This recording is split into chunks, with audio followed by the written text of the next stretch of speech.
नमस्ते बच्चों, मैं रेहाना हसन प्रचंड प्रयास के इस प्लेटफॉर्म पर आप सबका स्वागत करती हूँ।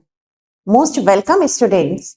और अब हम चलते हैं भौतिक विज्ञान की वंडरफुल दुनिया में, जिसमें आज हम बहुत ही स्पेशल, बहुत ही इम्पोर्टेंट टॉपिक पढ़ने वाले हैं, जिसका कि हमारा टॉपिक है पृथ्वी का गुरुत्वीय त्वरण, है ना।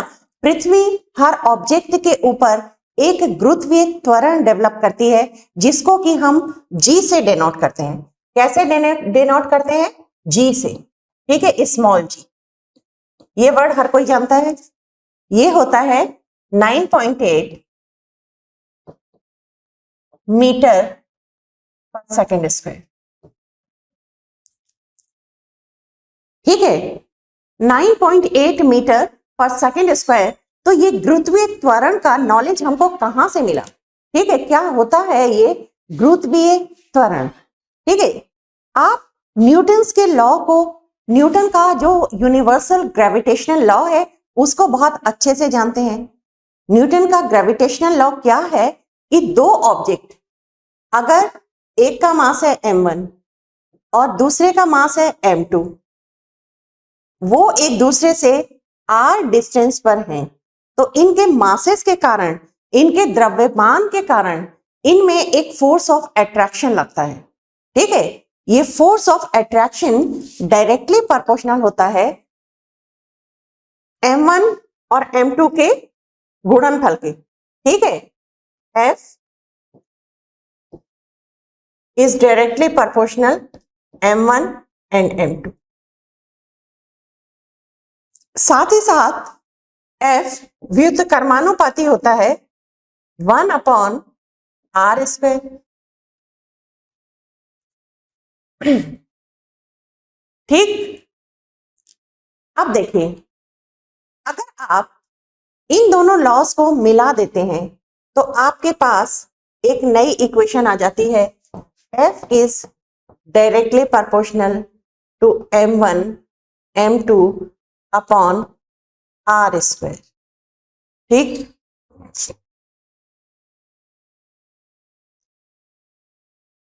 और F से ये साइन ऑफ प्रोपोर्शनलिटी, अगर हम इस तरह का जो साइन होता है उसको हटाकर इज इक्वल टू में चेंज करते हैं, तो हमको एक कांस्टेंट k लगाना पड़ता है ना, m1 m2 अपॉन r²। अगर हम ये इस तरह का साइन हटाएंगे और उसके आगे हम इज इक्वल टू लगाना चाहते हैं, तो हमको ये क्या मिल जाएगा? k मिल जाएगा। F is equal to k m1 m2 upon r²। ठीक है, अब ये k का जो एक्चुअली k एक कांस्टेंट है, एक स्थिरांक है, तो उसकी जगह जो स्थिरांक हम यूज करते हैं वो होता है कैपिटल G, यानी कि यूनिवर्सल ग्रेविटेशनल कांस्टेंट। ठीक है, ये अगर हम लगा देते हैं यहां पर, तो हमारी जो इक्वेशन बन जाती है F is equal to G m1 m2 upon r²। ठीक है,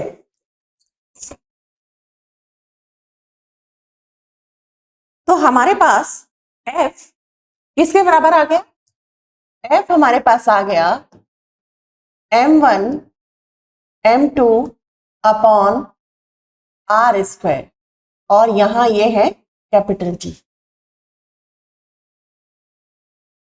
इसी फॉर्मूले पर बेस्ड अगर हम इस फॉर्मूले को अप्लाई करें तो G की वैल्यू किस तरह से फाइंड आउट हुई है ये हम पढ़ेंगे। और फिर ऐसा क्या है कि G की वैल्यू ऑलमोस्ट कांस्टेंट होती है 9.8 मीटर पर सेकेंड स्क्वायर, लेकिन ऐसा नहीं है कि वो बिल्कुल कांस्टेंट है। ये जो 9.8 मीटर पर सेकेंड स्क्वायर G की वैल्यू आई है, ये वैल्यू आई है सी लेवल पर। अगर हम सी लेवल से ऊपर जाते हैं, सी लेवल से नीचे आते हैं, पोल्स की तरफ जाते हैं, इक्वेटर्स की तरफ जाते हैं, तब ये वैल्यू किस तरह से चेंज होगी ये सब भी हम पढ़ेंगे। और जी का मान किस तरह से निकाला गया है ये भी हम अभी जानने की कोशिश करते हैं। ठीक है, तो हमारे पास एक इक्वेशन है फोर्स और दो वस्तुओं के द्रव्यमानों के बीच में F is equal to G m1 m2 upon R square. ठीक है, अब इन्हीं को, इसी इक्वेशन को यूज करके हम G की वैल्यू किस तरह से निकाली गई है, वो फॉर्मूला क्या है जिससे G की वैल्यू निकाली गई है, वो हम अब पढ़ने जा रहे हैं। ठीक है, अब देखिए, माना कि ये पृथ्वी है, ये है हमारा पृथ्वी। ठीक है, अर्थ है और इसका मास क्या है me। ठीक है, अर्थ का मास है me। इसके ऊपर एक ऑब्जेक्ट रखा हुआ है, इसके ऊपर जो ऑब्जेक्ट रखा है उसका मास स्मॉल m है। ठीक है, me क्या है, ये अर्थ का मास है और इसके ऊपर जो ऑब्जेक्ट रखा है उसका मास है m। तो हमारा और इसके बीच की जो डिस्टेंस है वो re है। ठीक है, ये आप जरा इमेजिन करिए, इस पिक्चर को देखिए कि ये हमारी अर्थ है, ये पृथ्वी का पृष्ठ है, पृथ्वी के पृष्ठ पर एक ऑब्जेक्ट रखा है जिसका मास m है और पृथ्वी का मास कितना है me है। ठीक है, पृथ्वी के सेंटर से इस ऑब्जेक्ट की डिस्टेंस कितनी है re। ठीक, एक ऑब्जेक्ट है जिसका कि मास m है, वो पृथ्वी के पृष्ठ के ऊपर रखा हुआ है, पृथ्वी की का मास me है और पृथ्वी की जो त्रिज्या है वो re है। तो इन दोनों ऑब्जेक्ट के बीच की डिस्टेंस के सेंटर्स की दूरी हम r ही लेंगे। ठीक है, तो गुरुत्वाकर्षण के नियम से, ठीक है,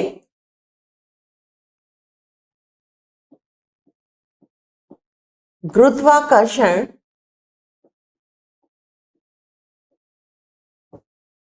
के नियम से, गुरुत्वाकर्षण के नियम से हमको क्या मिल रहा है, वस्तु तथा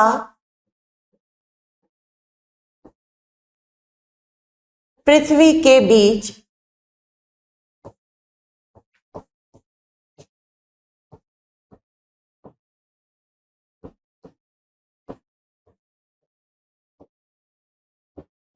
लगने वाला बल F is equal to G me m upon re square. ठीक है, देखिए, गुरुत्वाकर्षण के नियम से वस्तु तथा पृथ्वी के बीच लगने वाला जो बल F है वो G me m upon re square हो जाएगा। ठीक है, अब इस बल के कारण क्या होता है, ऑब्जेक्ट में एक मोमेंट प्रोड्यूस हो जाता है। ठीक है, अगर ये ऑब्जेक्ट यहां ना होके यहां होगा तो ये क्या होगा, नीचे की तरफ गिरेगा। ठीक है, इस बल के कारण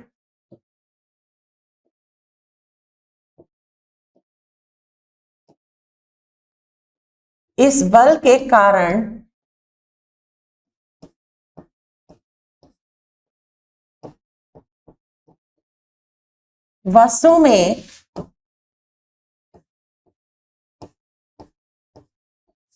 त्वरण डेवलप हो जाता है। ठीक है,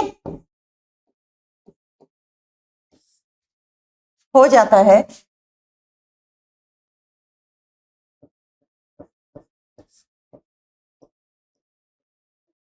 तथा वह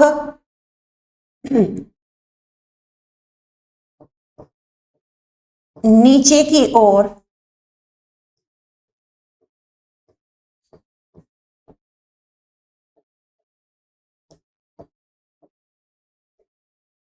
गिरने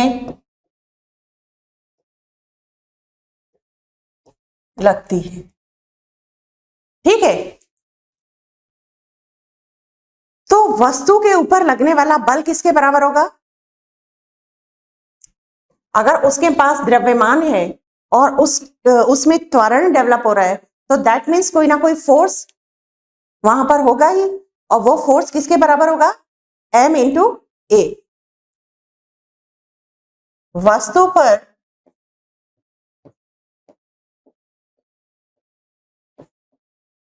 लगने वाला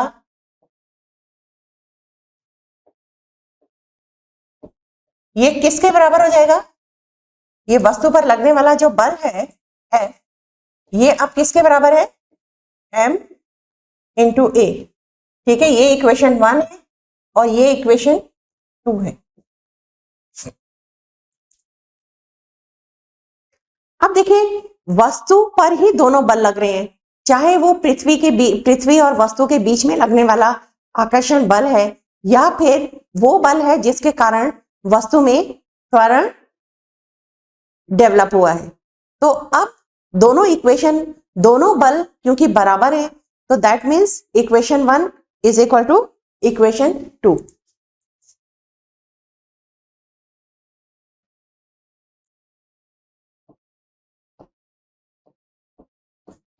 परंतु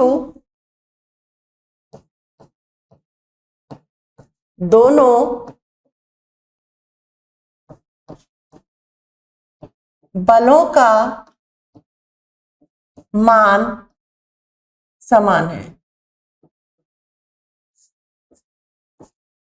ठीक है, दोनों बलों का मान अगर समान है तो equation 1 is equal to equation 2, यानी कि G M E M upon R square is equal to m into a.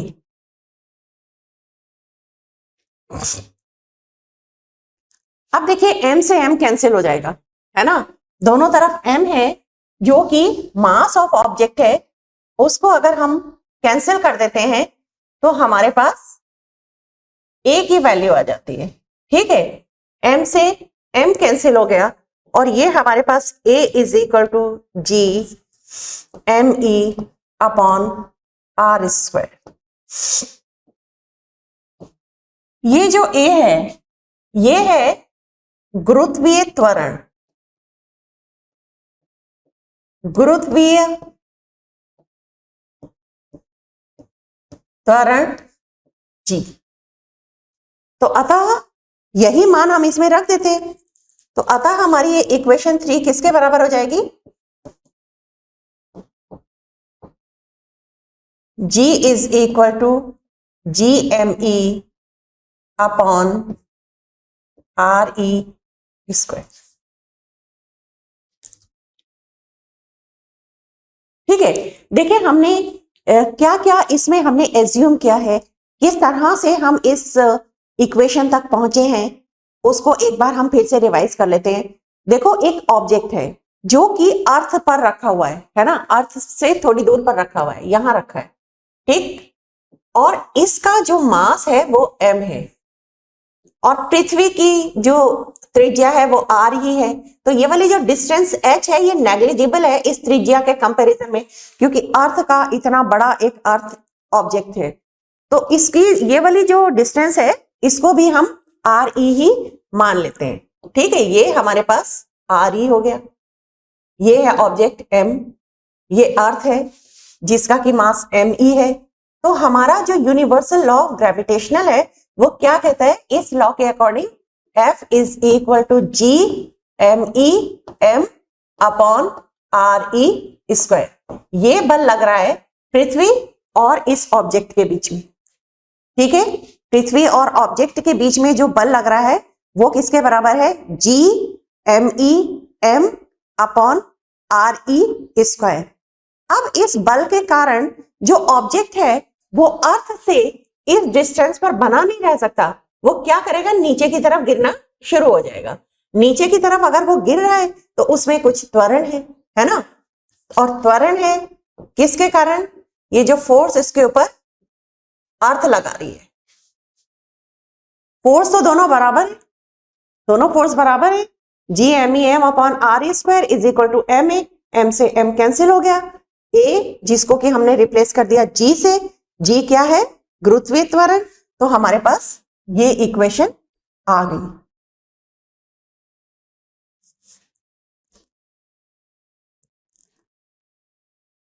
अब इसमें आपको क्या करना है, इसमें आपको जी का मान रखना है, एम ई का मान रखना है और आर ई स्क्वायर का मान रखना है। ठीक है, तो इसमें जी, एम ई व आर ई स्क्वायर के मान रखने पर जब हम इसको कैलकुलेट करते हैं तो ये 9.8 मीटर पर सेकंड स्क्वायर आ जाता है। ठीक है, इस समीकरण में, समीकरण 4 में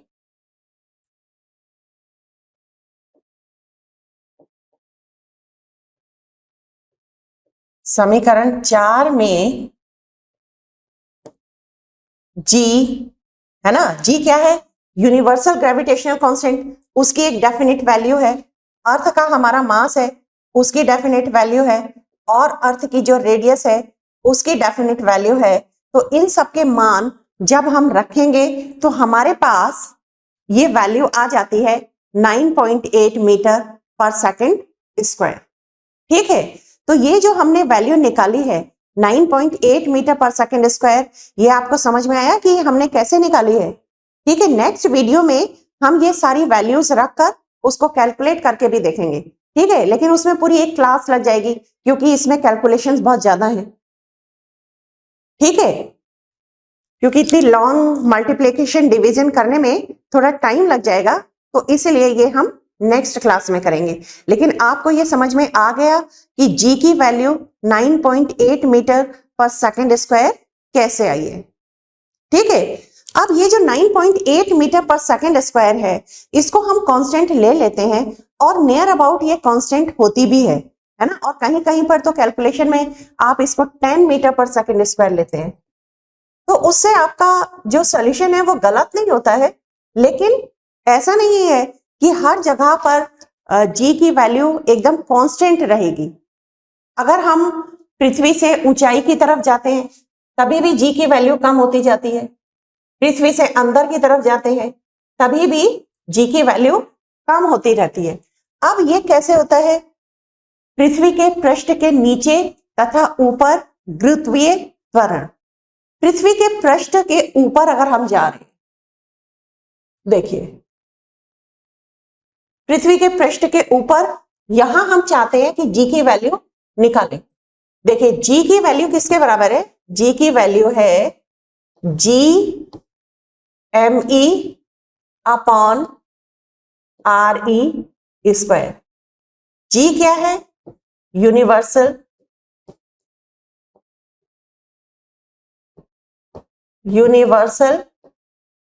ग्रेविटेशनल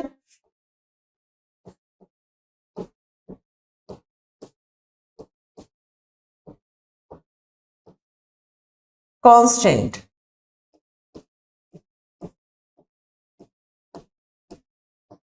ठीक है, universal gravitational constant. M E क्या है, पृथ्वी का द्रव्यमान।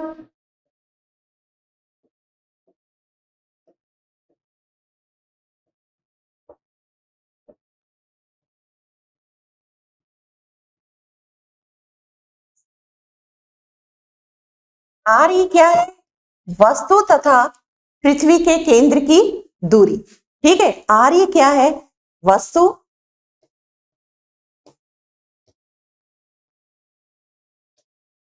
तथा पृथ्वी के केंद्र की दूरी। ठीक है, तो अब देखिए दो कंडीशन है, अगर ऑब्जेक्ट ए पोजीशन पर है और अगर ऑब्जेक्ट बी पोजीशन पर है, ये भी ऑब्जेक्ट है, वस्तु है, और ये भी ऑब्जेक्ट यानी कि वस्तु है। दोनों सिचुएशन में क्या डिफरेंस है आप देखिए। जब वस्तु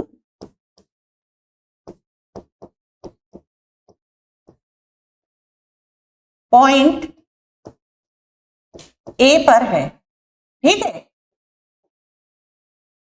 तब उसके बीच में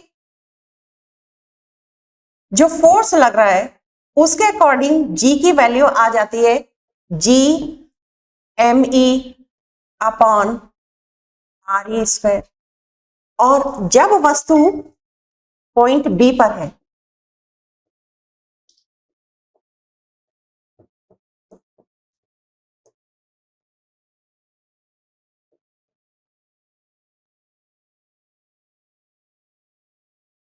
तब G डैश ले लेते हैं। G डैश की वैल्यू आ जाती है GME अपॉन RE, माना कि ये हाइट h है, RE प्लस h² के बराबर। तो अब देखो डिनोमिनेटर में जो वैल्यू है वो बढ़ रही है तो G की वैल्यू कम हो जाएगी। ठीक है, अभी हम इस चैप्टर को थोड़ा जनरली सिर्फ आइडिया ले रहे हैं कि चीजें किस तरह से वर्क करती हैं, ग्रेविटी क्या है, ग्रेविटेशनल अट्रैक्शन क्या है, ये कैसे डेवलप हुआ, इन सारी चीजों को हम डिटेल में पढ़ेंगे अपने दूसरे लेक्चर्स में।